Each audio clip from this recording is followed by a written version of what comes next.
Welcome to You Make the Difference. I'm Wanda Scarborough, and I have as my guest Tripp Foster. Tripp is a local businessman. He also is a fireman and an EMT, and recently he entered the world of politics and ran for county commissioner. Welcome, Tripp. Thank you, Wanda. I just want to begin by talking about your family history here. I know your family's been here a long time and been involved in business, and I'd just like to hear from you what your take is on your family's influence here and how that has influenced your life. Well, Wanda, first of all, I want to thank you for having me on your show today. And just to talk a little bit about my family, I'm real proud of my family, the Foster family. I'm a fourth generation native of the Foster family here in Tripp County, Georgia, born here at what they call the old City County Hospital, which is now the current West Georgia Health System. Story starts out like this. In 1913, my great-grandfather, Sid Foster, worked in Atlanta, Georgia as a plumber. He was a member of the Plumbers Union. And being a member of the Plumbers Union, he was contacted by the union rep one day, and the rep told him, said, hey, we've got a problem down in LaGrange, Georgia.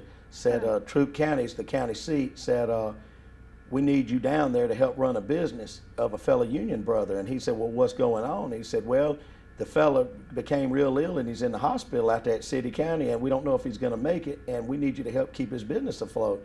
So my grandfather, being the man he was and the loyal union brother, he came down here to Tripp County by himself for a short while and ran the plumbing company. Well, at the time it was called Black Plumbing. And he ran Mr. Black's plumbing company, and a short time later Mr. Black became more ill and he subsequently died. Well, my grandfather approached Mrs. Black and asked about buying the business. Of course, she sold it to him. So then he called my granny and got her packed up and moved down from Atlanta down to Tripp County. And that was in around January of 1913. Wow. Well, the story gets better. November 26th of 1913, they had my grandfather, who is Claude Foster Sr., who will be 99 years old next month on November 26th. And they had him to celebrate their new business and their young marriage. And they got down here and they worked real hard in Tripp County. And as my grandfather, Claude Foster, became an adult, he joined the family business with his father. And he also went off to college for 2 years. Well, because of the war, when World War II came around, my great-grandfather needed my grandfather in a desperate way to help him with the plumbing jobs, because the company started really growing, and he got government contracts from the federal government during the wartime, and he needed him. So he left college and came back full-time and worked in the family business. And my grandfather was in that business for 63 years. And in 1975, my father and uncle took over the business and went from about 20 employees. They grew it to 106 employees at the time. Wow. And it was a great family business. And 99 years old next year, my grandfather, I'm proud of him, and he gets around without a walker. He's still able to get around good. And my grandmother, she's 95, and they're both, for their age, as happy as they can be together. And I want to brag on them a little bit and let you know and let the viewers know that this past June the 20th was 74 years they've been married. Wow. And if the Lord wills, and they're both still alive and getting around like they are now, come June the 20th of 2013, it'll be 75 years that they've been married. And my grandfather will be 99 years old, of course, like I mentioned, next month. So I've got a proud family heritage here. My great-grandparents, my grandparents, and my father, they taught the rest of our family how to work, what it was to have a good work ethic, to be good to your fellow man, to be honest in your business dealings, and God will take care of the rest, and He'll bless you with success in business when those things are in order. And I'm just real proud of my family heritage, and I'm proud to say that we've lived here most all our life in Tripp County, and I'm proud of that. Yes, and there seems like there's a family anointing for business, right? I mean, you're in business and you have 3 businesses. That's exactly right, and I can tell you this, and there's nothing easy about that. It's all a responsibility, and you know the saying goes, to whom much is given, much is required. And it's not just a saying, it's actually biblical. But it is true, it's never easy. And even when you do the right things, you say the right things, you work hard, still storms come in life. But you know, we know that God doesn't guarantee against life storms, but He's a guarantee in life storms. He is. He's always been there, and like the old saying goes, if you feel God's a long way away from you, guess who moved? God never did. That's right. And I'm proud to know the Lord is my Savior, and to know that He's always there. I know God's perfect. I know I'm imperfect. And I have to keep focused on Him so that I can walk towards that perfection. And I know ultimately one day that perfection will happen because of Him. But I'm just glad to say that I have God in my life and my family. I'm real proud that God's blessed my family. He's never let things become easy, but He's blessed our hard work. And that's something that's been passed down from generation to generation, is a good, solid work ethic in my family. And I'm proud to have that. Well, what are the 3 businesses that you're involved in? Well, one of the businesses is I own a local tree service. I've had it full-time since May 18th of 1995. I manage rental properties. I also have some warehousing businesses and do that. I'm also involved as a part-time firefighter, EMS professional with the Peachtree City Fire and Rescue Department Training Division. I work over there at Peachtree City just part-time. Some people say, well, Tripp, how in the world are you going to be able to manage responsibilities here in LaGrange and possibly, you know, with the county commission? How are you going to do these things and work up there? It's real simple. There are not many departments in Georgia that have part-time firefighters. Now, don't mistake this. A part-time firefighter works 24-hour shifts just like a full-time. A full-time slate is 10 days a month, 24 hours a day. A part-time schedule is usually 5 to 6 shifts a month, 24 hours a day. The people at Peachtree City have been real good to me. They're very flexible with my scheduling. If meetings come up or other important events, they schedule around that or they change things for me. And it allows me to still do something I love doing, which is serving my fellow man and helping someone in one of the worst times of their life. And it allows me to fall back on the good training that I received from various departments around the state. And it allows me to keep my certifications current by working the hours and going through the training sessions, doing something that I've done for several years, which is fire and EMS. Yes.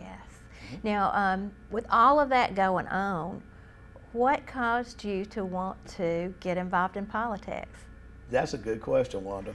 I didn't ever want to get involved in politics, to be totally honest with you. I worked for the Tripp County government total time as a part-time and volunteer firefighter, and then I went on full-time for about 6 years with the Tripp County Fire Department, and that was up to this past April the 2nd of this year, 2012. And I wrestled with this issue about running for county commission actually for over 3 years. And I really mulled it over just constantly. And it's not because I wanted to consider a life in politics or get to have my 15 minutes of fame or fortune or whatever people call it these days. I really never wanted anything to do with politics. Politics this day and time is almost like a dirty word. People don't like to talk about it as much like they used to because it's just become so evil in some arenas. But there's still a lot of good in local politics especially. And I really mulled it over, and I really fought this thing because I kept feeling a burden that I needed to run for an office. I actually had a lady that spoke into my life a few years ago, and she said, "You're going to be a county commissioner one day." Really? And I looked at her and I told her, "You're crazy. That's not going to happen. That is never going to happen. I'm not going to do something like that. Nobody in my family's ever done it." I started making excuses. In 100 years of being around this town, nobody in my family's ever done it. They've never been involved. The only thing I was taught was to be a good citizen, be registered to vote, and go and cast your vote. And that's what I did for years.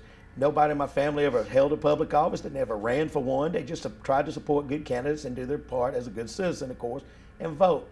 But I felt this burden, and it just tugged on me and tugged on me. And then, like I told you, this lady spoke into my life and said, "Tripp, you're going to be a county commissioner one day." And like I told you, I thought she was crazy because that had never been on my agenda. And I tried to make 100 excuses as to why I didn't want to do it, why I shouldn't do it, why I couldn't do it, why nobody in my family's done it. And then there's this man called God. Yes. And he knows how to get through to people. And over time, I would get these strong feelings about running, and I would think, why am I thinking like this? This is me. I don't do this kind of thing. And the bottom line is this: after wrestling with this issue about running for 3 years, my father passed this past February the 5th of 2012, and that was a big shocker to our family and the community and a lot of his other friends and business people around the state and around the Southeast. We just couldn't believe it. It just was so sudden. And you know, I got to doing a lot of thinking after that, Wanda, and I thought, you know, the way the business has gotten, it's gotten so competitive, the way the economy's gotten, it's gotten so far down in the last few years. I thought, you know, and opportunity's not there like it was 25, 50, 100 years ago for people starting businesses out here. I thought, you know, I might not have the opportunity to grow a business in this community like my father did. I might, but then the odds are I might not. but what's something I could do that my father would be proud of me for, and something I could do greater than he ever did? And it came back to me. Nobody in 100 years of my family in Tripp County ever tried to get involved with local government to help make a difference in the community. My family worked hard to set a good example in the community. They gave to organizations, to charities, to people that were in need for years, and a lot of times it wasn't told to the community the things that my family did, and they taught me to do these things. But nobody ever got involved in local politics, and it hit me. I thought, there it is. And then this tug that I've had for 3 years kept coming back to me. These words that were spoken to me kept coming back to me, and then I started making excuses. And this still small voices, the people that know God only know this, said, what are you afraid of? And I thought to myself, I'm not afraid of anything. And it said, then why are you making excuses? And I had to really be real with myself right then. I thought, I just got to trust God and do this. You know, there's people that are going to be running in this current race that have been in politics before. We had one man that was a 28-year retired fire chief that was a former chairman of commissioners, and he was a good man and understood a lot of the issues our county faces. And then we had another man that ran 4 years ago that almost won against an incumbent, and he was going to run again. And then we had another lady and her family that were very active in local politics, went to several hundred meetings and was well informed on a lot of the different issues. And I thought, then there's another nice lady who's new on the political scene, and I thought, how in the world am I going to beat 4 people, much less what I considered 3 very involved people in local politics? And there was something I saw on TV, and there was a televangelist on there, and he was talking about believing God for certain things, and it's not really about you. If God's in it, if he wants you to do something, all you got to do is be obedient and be responsive to God and tell him you'll do it, and then you pray as if everything depends on God, and you work as if everything depends on you. And for every 1 step you take, God's going to advance you 2 steps when you're doing what he tells you to do. So I said, well, I can't make any more excuses. I know this isn't about me. This is not Tripp Foster wanting to do this. So I heeded to the call. I did it. I never publicly during the campaign talked about these things because I'm not trying to make this about a church event or religious event. And I don't mind putting God on the front stage, but so many times some Christians try to talk more about God than about what they're doing or running for, and they're misunderstood by a lot of the public, because the Bible teaches that the natural man doesn't receive the things of the Spirit of God. The Bible also goes on further to say it's foolishness unto them, neither do they know these things because they're spiritually discerned. You have to possess the Spirit of God to really be able to discern and understand spiritual things, and as a Christian I know that. So I didn't try to make God the marquee of the political scene, but that's where this all started. And when I told God I would do it and I would just have to trust him, I went to the probate judge Donald Boyd's office, who's also a Christian man here in local politics, and went to his office and signed up and did the questionnaires, and went to the Republican Party and signed their little questionnaires, and I paid my money and I was in. And the minute I walked out of that building, that burden about running from this left me. And no matter what I've been through, the tough days, the great days, the good times and the hard times in this campaign, I have never once questioned why I'm in this race. Not once. I have never even revisited that. In fact, I misspoke. I didn't revisit, because you have to revisit something you visited before, and that has never crossed my mind, not one time. I know that I know that I know I'm in the right place. Now, it's up to 2 people. Of course, it's up to the people to what they decide, and that's what it's going to come down to. But you know what? God's had a big influence over people in generations, and we're just going to see. But I know I'm doing what God asked me to do. I was always taught over the years that there were different kind of sins, but one was called the sin of commission and one was of omission. Well, I didn't think I'd done anything wrong, but I had that burden that was on me, and I knew that I was failing to do something that I felt strongly that I was being urged to do, and it was God. First couple of times I passed it off as being just me thinking these things. But as things started lining up and people were speaking into my life, and I was seeing things on TV, and I was reading things, and I was feeling things, and I was praying about things, all these different things will point to one thing, and that was that I was supposed to do this. And like I told you, I fought it for a long time because I didn't want to do this unless it was God, because I wanted nothing to do with local politics. But God confirmed it with that I was the person to step forward and do this, and I heeded to that. And I know that I don't have a problem with speaking out about things. If it's right, it's right. If it's wrong, it's wrong. I've never been part of a clique in my life that I'm aware of, and I'm soon to be 44 years old, and I'm not fixing to start now. Yes. Now, what about the lady who gave you that word? I guess she knows that you're you've entered into yes, politics. Yes, she does, yeah. and believe it or not, her and I hadn't had a discussion about it to this day. You haven't? No, we have not. Yeah. We haven't even hardly crossed paths since then, but that stuck with me all this time, and I've never forgotten that day or the lady that spoke into my life, and she was a former county employee. Wow. Yeah. And you know, it's like sometimes like God will give people a word, and it takes faith to speak that sometimes. And I'm sure it took faith for her to speak that into your life. And the Lord nurtured those seeds, and his word does not return void. So it's good that you've acted on that. She planted a seed. Somebody else watered. Other people watered it, from people on TV, pastors and preachers and Christian speakers on TV. That seed was watered in different ways. It was watered through reading the Word, through the Spirit of God, through things I saw on TV, from things I read, from people speaking in my life. But as we know, the Bible says, I planted, Apollos watered, but God gave the increase. I knew that if this was of God, then God was going to have to make it happen. I had to work hard and do what I'm supposed to do my part, but then the rest was on God for this to happen. And I'm in the place I'm in today because of God. Yes, and you know, I remember talking to you at the Tripp County Republican Women's Meeting, and how at that time you were saying, I need prayer. Yes. And it was a sincere request for prayer, and we did pray for you that day. Some of us gathered and prayed for you. And I know that when you seek to do the things of the Lord, you go to prayer. I know that you're a part of a prayer group, a men's prayer group, and that's an important thing in your life, isn't it? It is. In fact, I'm not a member because it's not a club. I started saying a member. I'm a participant in a couple of different men's prayer groups. One meets on a Friday morning real early, and I haven't been to that as much as I would like to, because during this campaign I've just been pulled so many different directions, starting at 5 in the morning and going to late at night. But that is a very integral part of my campaign. Of course, I can always find room to say I could pray more than I do, but it's very important. But one thing I've learned in my walk is that when I'm tired, when I'm weak, when I feel just trodden down, and I don't even feel like praying, sometimes I just say a prayer up to God without even a word coming out of my mouth, just from my heart.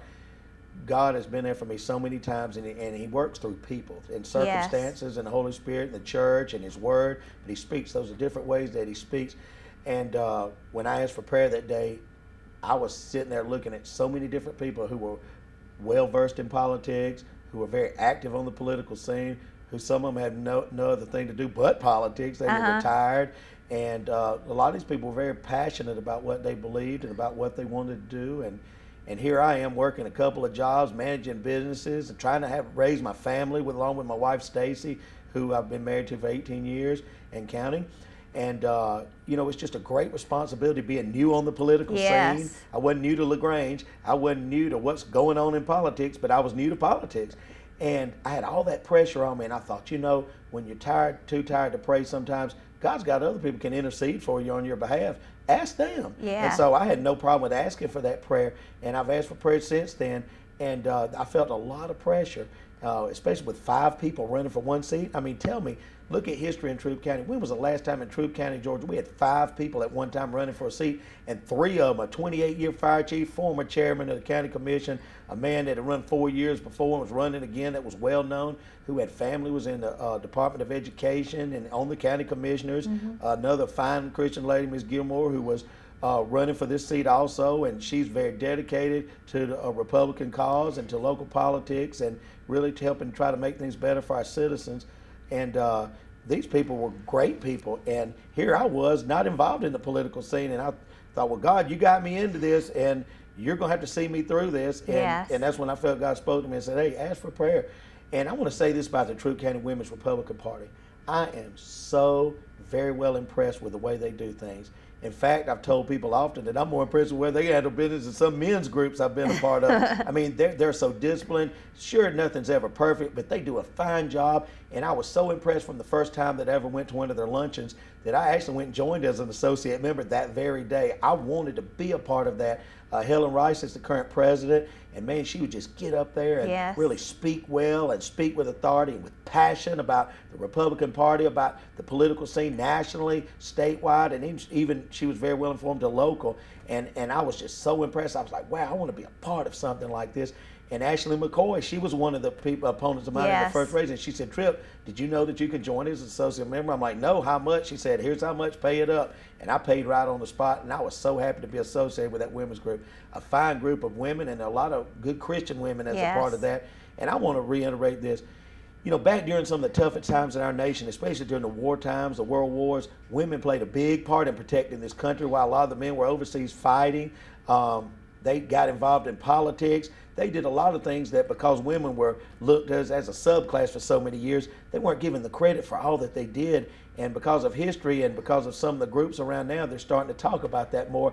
And as a young man that some of these older people tell me I am at almost 44, I start learning more about the role that women played. And this Women's Republican Party makes me think back to those times of women that are dedicated in the community.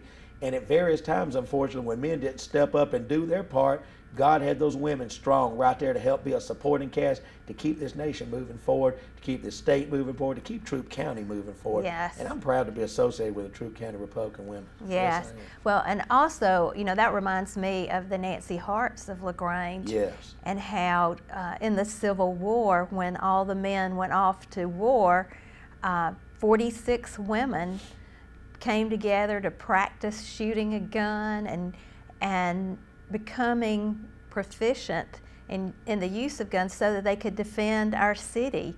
That's right. And how they were actually put to a test when Colonel LaGrange came through and they stood in the streets and said, "You're not going to burn our homes." And, you know, those are so courageous women. Yes, and there's spiritual applications also behind the women coming together and supporting Christ's church and being strong, whether the men are doing their part or not, that the women coming together. There's power in prayer regardless whether it comes from a man or from a woman. Yes. But women have not gotten the credit for a lot of the dedication that they've had in our towns, in our states, in our churches. Yes. And women coming together can be a powerful thing when they're led by God. Yeah, and our heritage as women in Tripp County to have the Nancy Harts of LaGrange, who were so brave to stand against almost 3,000 troops that came in to invade our city. You know, spiritually and also just physically, that is a challenge for all the women here. And, you know, it just lets you know that God has a heritage in Tripp County and LaGrange, and we have a heritage. Like you were talking about your family heritage, and we have a spiritual heritage too. I'd like to just touch on what you feel is the most positive thing that you have brought to the campaign for county commissioner. Oh, I really want to talk about that. I really do. Positive change has been one of my main slogans on my banners, my bumper stickers, my magnets, my shirts, my cars, my events. Positive change. That has really stood out, and that's what I want to bring to the people of Tripp County as a whole, but especially the people of District 3 who will be the ones that cast their votes. I believe what the Bible teaches us as Christians that we can speak life or death, okay? The world calls it positivity or negativity, okay? Speaking life is positive. It's always positive. And I believe we have to do certain things by our actions, but I also believe that as we speak positive things, as we always strive to look for the positive side of things, even in a negative situation, I believe that God blesses that. And in fact, I know He does, because He tells us in His Word that as Christians we can speak life or we can speak death. That's right. Who wants death? Okay? Nobody does. We want life. We want to see vibrancy. We want to see people happy. We want to see people free, delivered. We want to see people prosper. Look at the economy, the way we have a shortage of jobs. We want to see more jobs. That's positive. Yes. I feel there's several things I can bring to the table as a commissioner in Tripp County, District 3. I believe I can help facilitate more dialogue about bringing industry into Tripp County, okay? That's going to help us out with more jobs. Number two, some positive things I'd like to talk about is in the race for the county commission, I believe that the people of District 3 wanted somebody that stood out among the rest. Not somebody that maybe had a $500 or $1,000 suit on, maybe not somebody that had been in politics with their family for the last 25, 40, 50 years, but somebody that was passionate. And that's one thing that I possess, and it's because of God. It's a boldness, it's a passion about doing the right thing. And God God's given me 44 years to talk and meet people and work and understand this community. I feel like I understand it very well, the rural area. Our family owns a farm in the north end of the county in the Liberty Hill district, and been able to be on that farm most all my life. And my grandfather had a couple 100-acre farm up there. My father owns over a 400-acre farm up in that community that our family works on. And I've gotten to learn about the rural area a lot and understand my district, but that boldness, that passion. And if you look at the votes, Ellen Gilmore and I were the top 2 vote getters, and there's one thing that we have in common is that we're passionate about what we believe in, and 2, we were bold to speak up. People are tired of things being the same way they've always been, and they want something different. They want a change, and they want positive change.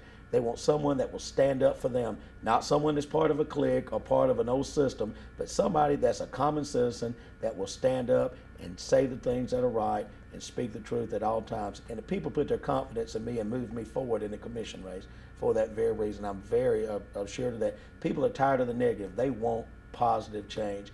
And it be by the grace of God, I'm going to bring positive change to the people of District 3 and all to the rest of Tripp County at the same time.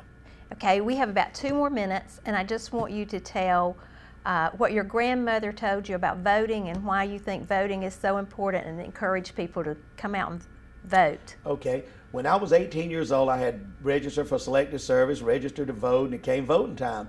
Well, I'd started LaGrange College and had a long day, of course, with the fraternities and the classes and getting all into school.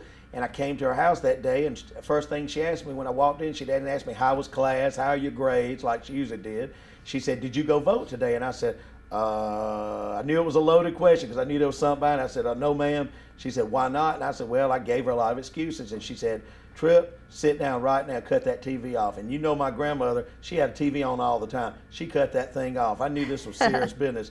She let me know in a more stern way than my grandfather ever did that I was not being a good citizen by not going and voting, and she never wanted to ever hear that come out of my mouth again. It better be a yes. And ever since then, I've always gone to vote to be a good citizen. People in this town, people in this county, in Tripp County, overall have felt politically depressed. From generation to generation, they were made to feel that it'll never change. It's always going to be the same people or system running things. People have to be empowered with the facts of knowledge to know that it doesn't have to be like that. They need to realize that their one vote does count, because in an election with 2 opponents, their one vote can be the difference between winning or losing for one of them. That is how powerful their vote is, and things can change. We can have positive change, but it takes the people coming together as a whole to bring that. In our last SPLOST vote of 2011, statistically in Tripp County, 17.83% of the people decided what 82.13% of the people were going to get. In layman's terms, 18% told 82% of the registered voters what they were going to get. Why? Because 82% of them didn't even go out and vote. And, you know, we can do better than that, because in Tripp County, we are better than that. We're a strong community, and we just need to believe and come together and cast that vote. I've always told the voters, you might not can beat certain cliques or people at the bank with your money, because they have a lot more money than a lot of us, but you can beat them in the voting booths, and you can speak your voice, and that's where you have your right every 4 years. So I encourage the people of Tripp County, get out and vote. Yes, and we would just like to encourage you to do that and to say that your vote truly makes a difference. Thank you for watching.